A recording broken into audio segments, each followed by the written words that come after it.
ਵਾਹਿਗੁਰੂ ਜੀ ਕਾ ਖਾਲਸਾ, ਵਾਹਿਗੁਰੂ ਜੀ ਕੀ ਫਤਿਹ। ਖੋਜ ਗੁਰਬਾਣੀ ਵਿੱਚ ਆਪ ਸਭ ਦਾ ਸਵਾਗਤ ਹੈ ਜੀ। ਸਭ ਨੂੰ ਜੀ ਆਇਆਂ ਜੀ। ਆਓ ਅਸੀਂ ਸਾਰੇ ਮਿਲ ਕੇ ਪਹਿਲਾ ਸ਼ਬਦ ਦਾ ਉਚਾਰਨ ਅਤੇ ਉਸ ਤੋਂ ਉਪਰੰਤ ਉਸ ਦੇ ਅਰਥ ਕਰਾਂਗੇ।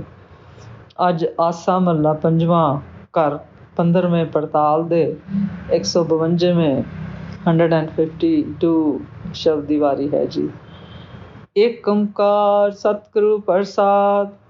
ਆਸਾ ਮਹੱਲਾ ਪੰਜਵਾਂ ਘਰ 15ਵਾਂ ਪੜਤਾਲ। ਏਕ ਓਂਕਾਰ ਸਤਿਗੁਰੂ ਪ੍ਰਸਾਦ। ਵਿਕਾਰ ਮਾਇਆ ਮਾਦ ਸੋਇਓ, ਸੂਝ ਬੂਝ ਨ ਆਵੈ। ਵਿਕਾਰ ਮਾਇਆ ਮਾਦ ਸੋਇਓ, ਸੂਝ ਬੂਝ ਨ ਆਵੈ। ਪਕਰ ਕੇਸ ਜਮ ਉਠਾਰਿਓ, ਤਦ ਹੀ ਘਰ ਜਾਵੈ।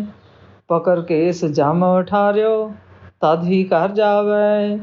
ਲੋਭ ਬਿਖਿਆ ਬਿਖੇ ਲਾਗੇ, ਹਿਰਵਿਤ ਚਿੱਤ ਦੁਖਾਹੀ।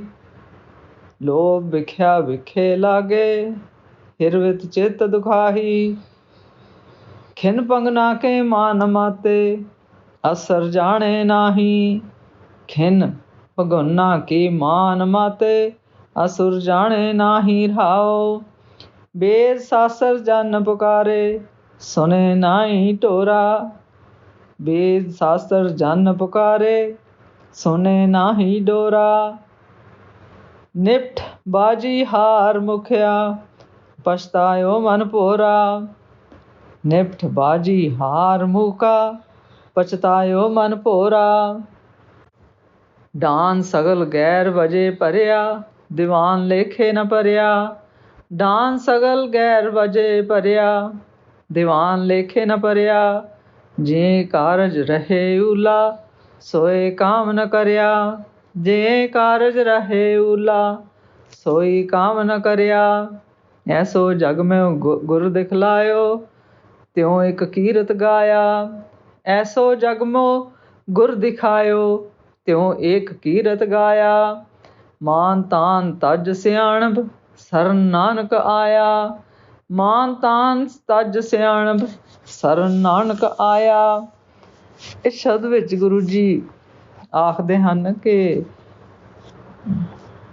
ਮਨੁੱਖਾ ਜੀਵਨ ਅਮੋਲਕ ਹੈ ਅਤੇ ਮੋਹ ਮਾਇਆ ਅਤੇ ਵਿਸ਼ੇ ਵਿਕਾਰਾਂ ਦੇ ਨਸ਼ੇ ਵਿੱਚ ਸੁੱਤੇ ਹੋਏ ਮੂਰਖ ਜੀਵ ਮਨੁੱਖ ਨੂੰ ਹੋਸ਼ ਕਿੱਥੋਂ। ਉਹ ਤਾਂ ਵਿਸ਼ੇ ਵਿਕਾਰਾਂ ਦੀ ਕਾਰ ਕਮਾਉਣ ਵਿੱਚ ਖਰਚਤ ਰਹਿੰਦੇ ਹਨ ਜੀ। ਗੁਰੂ ਜੀ ਆਖਦੇ ਹਨ, ਪਰਾਇਆ ਧਨ ਖੋ ਕੇ ਜੋ ਦੂਜੇ ਦੇ ਦਿਲ ਦੁਖਾਉਂਦੇ ਹਨ, ਉਹ ਕਿਸ ਤਰ੍ਹਾਂ ਪਰਮੇਸ਼ਰ ਦੇ ਮਾਰਗ 'ਤੇ ਚੱਲ ਸਕਦੇ ਹਨ ਜੀ। ਅਤੇ ਕਿਸ ਤਰ੍ਹਾਂ ਅਸੀਂ ਉਹਨਾਂ ਨੂੰ ਕਹਿ ਸਕਦੇ ਹਾਂ ਸ਼ੁਭ ਕਰਮ ਕਮਾਉਂਦੇ ਹਨ ਜੀ। ਫਿਰ ਗੁਰੂ ਜੀ ਕਹਿੰਦੇ ਹਨ ਕਿ ਸਾਡੇ ਜਿਹੜੇ ਧਾਰਮਿਕ ਗ੍ਰੰਥ ਹਨ, ਜਿਸ ਤਰ੍ਹਾਂ ਸਾਡਾ ਸ੍ਰੀ ਗੁਰੂ ਗ੍ਰੰਥ ਸਾਹਿਬ ਹੈ ਜੀ, ਸਾਡੇ ਗੁਰਮਤਿ ਹੈ ਜੀ, ਅਤੇ ਕਈ ਗਿਆਨੀ ਗੁਰਮੁਖ ਪੁਰਖ ਹਨ, ਉਹ ਹਰ ਇੱਕ ਨੂੰ ਗੁਰਸ਼ਬਦ ਗੁਰਬਾਣੀ ਨਾਮ ਦੁਆਰਾ ਸ੍ਰੇਸ਼ਟ ਕਰਮ ਕਮਾਉਣ ਦਾ ਰੱਬੀ ਸੰਦੇਸ਼, ਰੱਬੀ ਸੁਨੇਹਾ ਦਿੰਦੇ ਹਨ ਜੀ। ਅਨੇਕ ਪ੍ਰਕਾਰ ਦੇ ਵਾਸ਼ਨਾਵਾਂ ਵਿੱਚ ਵੱਧਾ ਹੋਇਆ ਜੀਵ ਮਨੁੱਖ ਜਦੋਂ ਜੰਮਪੁਰ ਨੂੰ ਜਾਂਦਾ ਹੈ, ਭਾਵ ਜਦੋਂ ਇਹਦਾ ਅੰਤ ਆਉਂਦਾ ਹੈ, ਜੀਵਨ ਖਤਮ ਹੋ ਜਾਂਦਾ ਹੈ ਜੀ, ਅਤੇ ਫਿਰ ਇਸ ਨੂੰ ਸ਼ਰਮ ਆਉਂਦੀ ਹੈ ਜੀ। ਫਿਰ ਉਸਦਾ ਇਹ ਦੰਡ ਭਰਦਾ ਹੈ ਜੀ। ਉਸ ਡੋਰਾ ਸ਼ਬਦ ਵਿੱਚ ਆਇਆ ਜੀ, ਡੋਰਿਆਂ ਦੀ ਤਰ੍ਹਾਂ, ਭਾਵ ਇਹ ਬੋਲਿਆਂ ਦੀ ਤਰ੍ਹਾਂ ਜ਼ਿੰਦਗੀ ਲੰਘਾਈ ਜਾਂਦਾ ਹੈ ਔਰ ਦੂਸਰੀ ਚੀਜ਼ਾਂ 'ਤੇ ਬਿਲਕੁਲ ਵੀ ਆਪਣਾ ਮਨ ਨਹੀਂ ਲਗਾਉਂਦਾ ਜੀ। ਗੁਰੂ ਜੀ ਆਖਦੇ ਹਨ, ਪਰ ਜਿਹੜੇ ਗੁਰਸ਼ਬਦ ਗੁਰਬਾਣੀ ਨਾਮ ਦੁਆਰਾ ਸਤਿਗੁਰ ਆਪਣੀਆਂ ਸਾਰੀਆਂ ਸਿਆਣਪਾਂ ਛੱਡ ਕੇ, ਤਿਆਗ ਕੇ, ਮੋਹ ਮਾਇਆ ਵਿਕਾਰ ਤਿਆਗ ਕੇ ਗੁਰਸ਼ਬਦ ਗੁਰਬਾਣੀ ਨਾਮ ਦੁਆਰਾ ਸਤ ਨੂੰ ਵਾਹਿਗੁਰੂ ਦੀ ਸ਼ਰਨ 'ਚ ਆ ਜਾਂਦੇ ਹਨ ਜੀ, ਗੁਰੂ ਜੀ ਕਹਿੰਦੇ ਹਨ ਉਹ ਗੁਰਮੁਖ ਆਪਣਾ ਮਨੁੱਖਾ ਜੀਵਨ ਸਫਲ ਕਰ ਲੈਂਦੇ ਹਨ ਜੀ। ਸੋ ਗੁਰੂ ਜੀ ਆਖਦੇ ਹਨ ਕਿ ਜੋ ਜੀਵ ਮਨੁੱਖ ਵਿਸ਼ੇ ਵਿਕਾਰਾਂ ਮੋਹ ਮਾਇਆ ਦੇ ਨਸ਼ੇ ਵਿੱਚ ਸੁੱਤੇ ਰਹਿੰਦੇ ਹਨ। ਉਹਨਾਂ ਨੂੰ ਇਹ ਸੋਚ ਸਮਝ ਦੀ ਹੋਸ਼ ਹੀ ਕਿੱਥੇ, ਟਾਈਮ ਹੀ ਕਿੱਥੇ ਉਹਨਾਂ ਕੋਲ।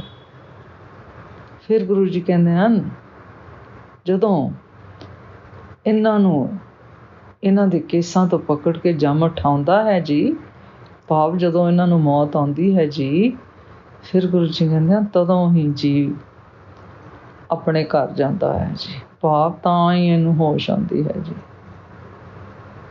ਕਿਉਂਕਿ ਜੀਵ ਮਨੁੱਖ ਵਿਸ਼ੇ ਵਿਕਾਰਾਂ ਵਿੱਚ ਇੰਨੇ ਫਸੇ ਹੋਏ ਹਨ ਜੀ ਕਿ ਉਹਨਾਂ ਨੂੰ ਅਸਲੀਅਤ, ਜ਼ਿੰਦਗੀ ਦੀ ਅਸਲੀਅਤ, ਜ਼ਿੰਦਗੀ ਦੇ ਜੋ ਮਨੁੱਖਾ ਜੀਵਨ ਹੈ ਉਹ ਮੂਲਕ ਹੈ, ਉਹ ਵਿਸ਼ੇ ਵਿਕਾਰਾਂ 'ਚ ਹੀ ਖੱਚਤ ਕਰ ਦਿੰਦੇ ਹਨ ਜੀ। ਫਿਰ ਗੁਰੂ ਜੀ ਕਹਿੰਦੇ ਜਦੋਂ ਉਹ ਆਪਣੇ ਘਰ ਜਾਂਦਾ ਹੈ, ਭਾਵ ਜਦੋਂ ਉਸ ਨੂੰ ਹੋਸ਼ ਆਉਂਦੀ ਹੈ ਤਾਂ ਫਿਰ ਬਹੁਤ ਦੇਰ ਹੋ ਚੁੱਕੀ ਹੁੰਦੀ ਹੈ। ਫਿਰ ਗੁਰੂ ਜੀ ਕਹਿੰਦੇ ਹਨ ਜੋ ਜੀਵ ਮਨੁੱਖ ਵਿਸ਼ਿਆਂ ਵਿਕਾਰਾਂ ਦੇ ਲੋਭ ਵਿੱਚ ਲੱਗੇ ਹੋਏ ਹਨ ਜੀ, ਅਤੇ ਉਹ ਹੋਰਾਂ ਦਾ ਧਨ ਚੁਰਾ ਕੇ ਉਹਨਾਂ ਦਾ ਦਿਲ ਦਿਖਾਉਂਦੇ ਹਨ ਜੀ, ਅਤੇ ਪਲ ਭਰ ਗ੍ਰਹਿਣ ਕਰਨ ਵਾਲੀ ਮਾਇਆ ਦੇ ਮਾਣ ਵਿੱਚ ਮਸਤੇ ਹੋਏ ਦੁਸ਼ਟਾਂ ਵਾਂਗ ਤੁਰਦੇ ਹਨ ਜੀ, ਉਹਨਾਂ ਨੂੰ ਉਹ ਸਾਰਾ ਜੀਵਨ ਇਸੇ ਤਰ੍ਹਾਂ ਹੀ ਬਤੀਤ ਕਰ ਦਿੰਦੇ ਹਨ ਜੀ। ਰਹਾਓ। ਫਿਰ ਗੁਰੂ ਜੀ ਕਹਿੰਦੇ ਹਨ ਵੇਦ ਸ਼ਾਸਤਰ ਅਤੇ ਸਾਡੇ ਗੁਰਮਤਿ ਪਰਮੇਸ਼ਰ ਦੇ ਗੁਰਮੁਖ ਸੇਵਕ ਸਾਨੂੰ ਪੁਕਾਰ ਕੇ ਕਹਿੰਦੇ ਹਨ, ਭਾਵ ਸਾਡੇ ਧਰਮ ਗ੍ਰੰਥ ਵੀ ਸਾਨੂੰ ਇਹ ਬਾਰ ਤਕੀਦ ਕਰਦੇ ਹਨ ਜੀ ਕਿ ਹੇ ਭਾਈ, ਇਹ ਮੋਹ ਮਾਇਆ ਦੇ ਭਰਮਾਂ 'ਚੋਂ ਨਿਕਲ ਕੇ ਤੁਸੀਂ ਬਾਹਰ ਆਓ ਜੀ। ਪਰ ਇਹ ਮੋਹ ਮਾਇਆ ਦੇ ਵਿਸ਼ੇ ਕਾਰਾਂ ਵਿੱਚ ਜੀਵ ਮਨੁੱਖ ਅੰਨ੍ਹਿਆ ਬੋਲਾ ਹੋਇਆ ਪਿਆ ਜੀ। ਉਹ ਇਹ ਸੁਣਨਾ ਹੀ ਨਹੀਂ ਚਾਹੁੰਦਾ ਗੱਲ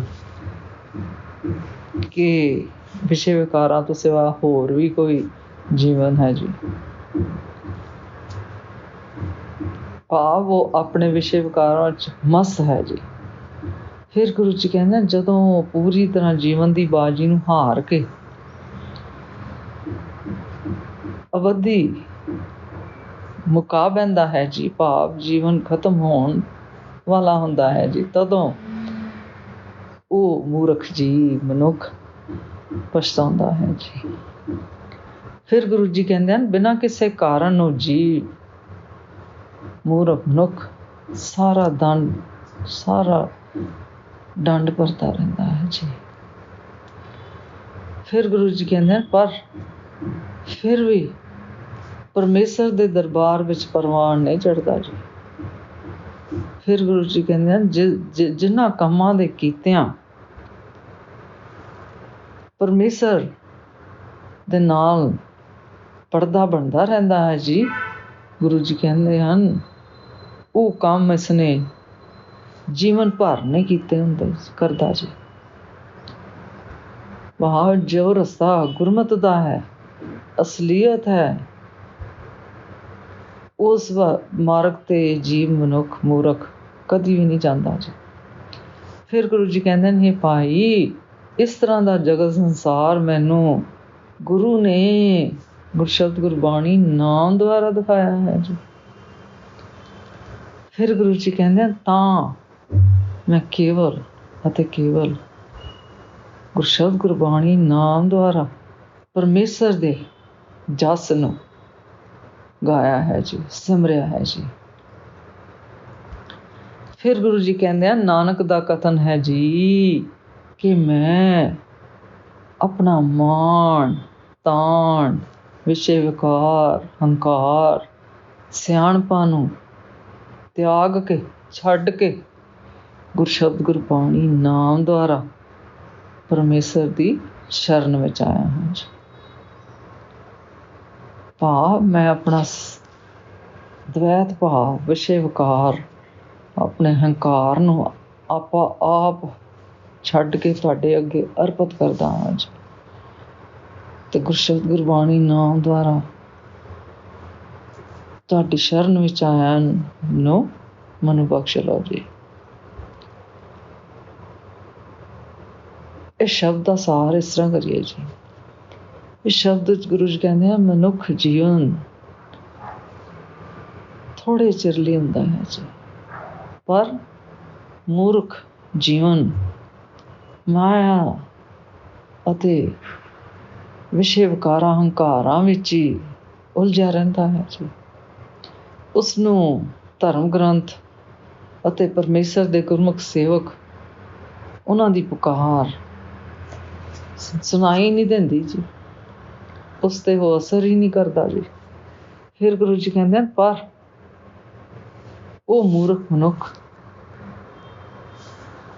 ਉੱਤੇ ਕਿਸੇ ਚੀਜ਼ ਦਾ ਅਸਰ ਨਹੀਂ ਹੁੰਦਾ ਜੀ, ਕਿਉਂਕਿ ਉਹ ਆਪਣੇ ਪਿਛੇ ਵਿਕਾਰਾਂ 'ਚ ਹੀ ਮਸਤ ਹੁੰਦਾ ਹੈ ਜੀ, ਔਰ ਫਸਿਆ ਹੁੰਦਾ ਹੈ ਜੀ, ਕਿ ਉਹ ਸੋਚਦਾ ਹੈ ਇਹੀ ਜ਼ਿੰਦਗੀ ਹੈ ਜੀ।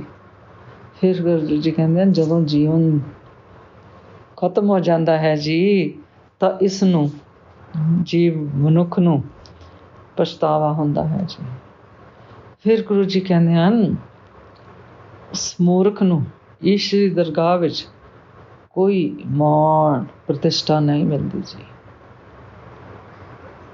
ਫਿਰ ਗੁਰੂ ਜੀ ਕਹਿੰਦੇ ਹਨ, ਗੁਰਸ਼ਬਦ ਗੁਰਬਾਣੀ ਨਾਮ ਦੁਆਰਾ ਗੁਰੂ ਦੀ ਸਿੱਖਿਆ ਨਾਲ ਪਰਮੇਸ਼ਰ ਦੇ ਗੁਣ ਗਾਨ ਸਿਮਰਨ ਕਰਨਾ ਹੈ ਜੀ, ਅਤੇ ਉਸ ਦੇ ਨਾਮ ਨਾਲ ਆਪਣੀਆਂ ਸਿਆਣਪਾਂ ਨੂੰ, ਆਪਣੇ ਆਪਾ ਭਾਵ ਨੂੰ ਤਿਆਗ ਕੇ ਗੁਰੂ ਅੱਗੇ ਅਰਪਿਤ ਕਰਨਾ ਹੈ ਜੀ। ਆਪਣੇ ਆਪ ਨੂੰ ਨਿਮਰਤਾ ਸਹਿਤ ਆਪਾ ਭਾਵ ਨਿਮਰਤਾ ਅਪਣਾਉਣੀ ਹੈ ਜੀ। ਆਪਾ ਭਾਵ ਹੰਕਾਰ ਛੱਡਣਾ ਹੈ ਜੀ ਅੰਦਰੋਂ, ਉਹ ਛੱਡ ਕੇ ਗੁਰਸ਼ਬਦ ਗੁਰਬਾਣੀ ਨਾਮ ਦੁਆਰਾ ਉਸ ਪਰਮੇਸ਼ਰ ਨਾਲ ਲੱਗਣਾ ਹੈ। ਜਿਸ ਤਰ੍ਹਾਂ ਇਸ ਸ਼ਬਦੀਆਂ ਨਾ ਪੰਕਤੀਆਂ 'ਚ ਗੁਰੂ ਜੀ ਦੱਸਦੇ ਹਨ, ਐਸੋ ਜਗ ਮੋਹ ਗੁਰ ਦਿਖਾਇਓ, ਤੋ ਇਹ ਕੀਰਤ ਗਾਇਆ, ਮਾਨ ਤਾਨ ਤਜ ਸਿਆਣਪ ਸਰਨ ਨਾਨਕ ਆਇਆ।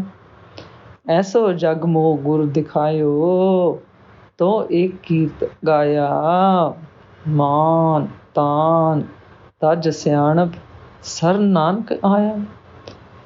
ਅੱਜ ਦਾ ਵਿਚਾਰ ਕਰਦਿਆਂ ਮੇਰੇ ਕੋਲੋਂ ਅਨੇਕਾਂ ਭੁੱਲਾਂ ਹੋਈਆਂ ਹੋਣਗੀਆਂ, ਉਸ ਵਾਸਤੇ ਮੈਂ ਖਿਮਾ ਦੀ ਜਾਚਕ ਹਾਂ ਜੀ। ਵਾਹਿਗੁਰੂ ਜੀ ਕਾ ਖਾਲਸਾ, ਵਾਹਿਗੁਰੂ ਜੀ ਕੀ ਫਤਿਹ।